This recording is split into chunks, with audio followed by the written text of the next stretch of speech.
Bonjour, j'espère que vous allez bien. Aujourd'hui, je voulais vous montrer une petite technique pour faire une carte à l'aquarelle. Pour faire un peu le fond que j'ai fait ici, je vais vous le montrer pour que vous puissiez mieux voir. C'est une technique bien simple que j'ai appris dans un cours d'aquarelle en ligne. Et que je vais vous montrer. Donc, pour commencer, ça vous prend un papier aquarelle. Moi, j'ai pris, je vais vous le montrer, celui-là ici de Strathmore. Mais vous pourriez prendre n'importe quel papier aquarelle. Je ne sais pas si vous pouvez voir comme il faut, mais il y a comme deux textures au papier. Il y a une texture vraiment embossée, puis il y a un autre côté plus plat. Moi, pour faire l'embossage, je préfère vraiment prendre le côté plat. Fait que la première étape, c'est très simple. On va prendre une étampe de notre choix. Moi, j'ai choisi ici une étampe de Studio Calco avec des ronds. Il faut vraiment qu'il y ait beaucoup d'espace vide pour pouvoir ajouter la couleur ensuite, parce que tout ce qui est le motif de l'étampe va être embossé. Donc, comme à l'habitude, on fait simplement mettre un petit peu de Versamark partout sur notre étampe.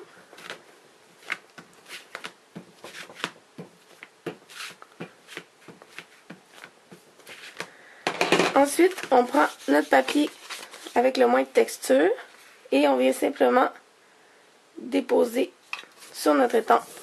Je trouve que ça va beaucoup mieux de frotter directement le papier sur l'étampe au lieu d'essayer d'étamper avec une étampe qui est grand format comme celle-ci. C'est beaucoup plus difficile puis ça donne un résultat moins juste. Donc voilà, un coup que ça c'est fait, on prend de la poudre embossée. Moi j'ai pris de la blanche, mais vous pourriez aussi prendre la transparente ou de couleur. Je les garde dans des petits contenants comme ça, ma blanche et ma transparente, vu que je les utilise plus souvent. Avec une cuillère en plastique, c'est très pratique, puis on n'a pas besoin de faire de dégâts. Donc, on en met une bonne couche. Oups, j'ai oublié un petit bout ici. C'est pas grave si le résultat n'est pas égal ou parfait. Avec l'aquarelle, il n'y a pas vraiment d'erreur. Et voilà, je vais ensuite chauffer avec mon pistolet. Désolée du bruit.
Donc, une fois que le tout est embossé, excusez, j'ai accroché ma caméra, vous pouvez voir le résultat.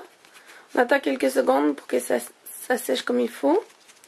Ensuite, un petit truc que j'ai appris, c'est d'utiliser du ruban à peinture pour adhérer notre papier aquarelle à notre surface de travail.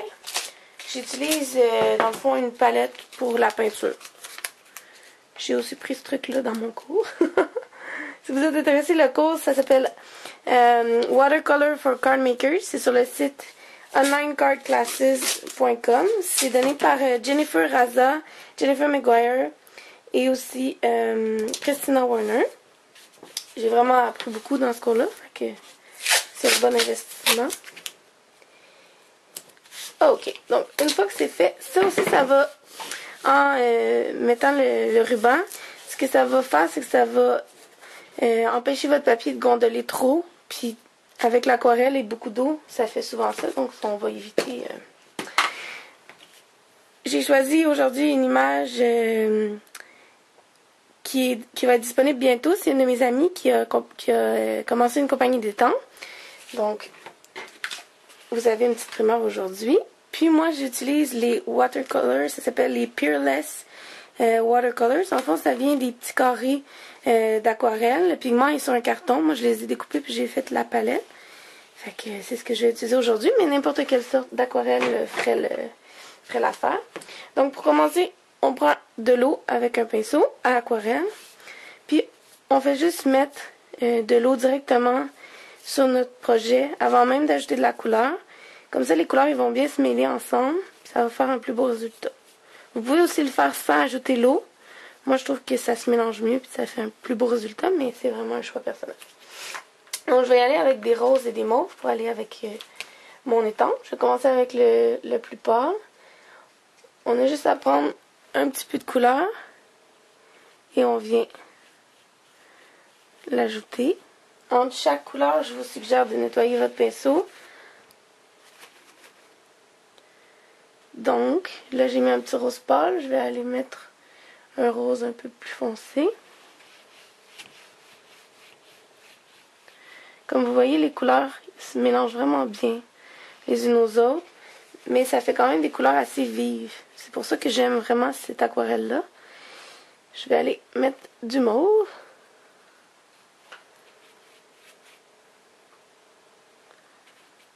Je vais vous montrer parce que c'est difficile à voir. Vous avez juste à prendre le pigment avec un peu d'eau. Et le tour est joué. Entre les couleurs qui sont vraiment différentes comme ici, on a juste à ajouter un petit peu d'eau. Et puis les couleurs vont automatiquement venir se mêler. Vous pouvez aussi mélanger un petit peu avec votre pinceau les deux couleurs. Je vais ensuite mettre un petit peu de mauve foncé.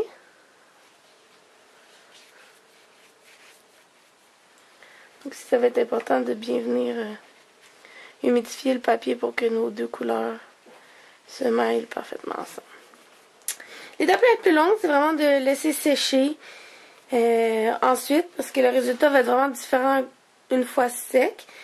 Par contre, vous pouvez accélérer le processus avec votre fer embossé. C'est ce que je vais faire aujourd'hui. Puis, je vous reviens dans quelques minutes.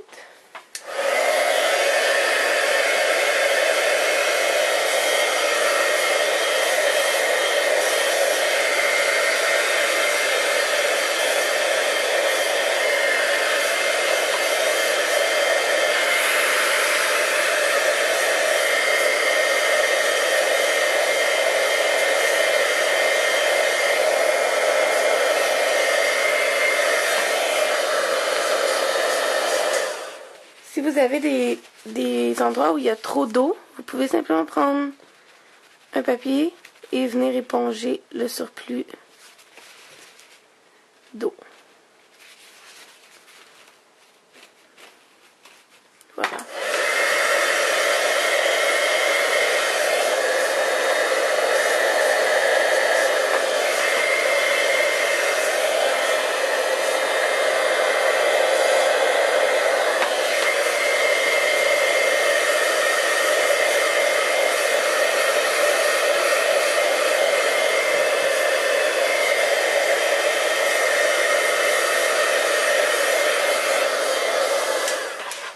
Donc voilà, une fois que c'est sec, on peut retirer le ruban. Ce qui est vraiment intéressant, c'est qu'en plus, le ruban va vous donner une bande blanche tout le tour. Je sais pas si vous... Oups, excusez-moi. Donc, ça va vous donner une bande blanche tout le tour. Ici, je sais pas qu'est-ce qui est arrivé, mais bref, avec un peu une bande de papier à motif ou un ruban, c'est vraiment facile de camoufler. Et puis l'aquarelle, c'est pas une technique qui se doit d'être parfaite, donc il n'y a aucun problème. Donc voilà, je vais vous montrer ensuite en produit final une photo de ma carte une fois terminée. Si vous avez des questions, n'hésitez pas à m'écrire, je vais essayer de vous aider du mieux que je peux. J'espère que vous avez apprécié mon vidéo. Je vous souhaite une belle journée.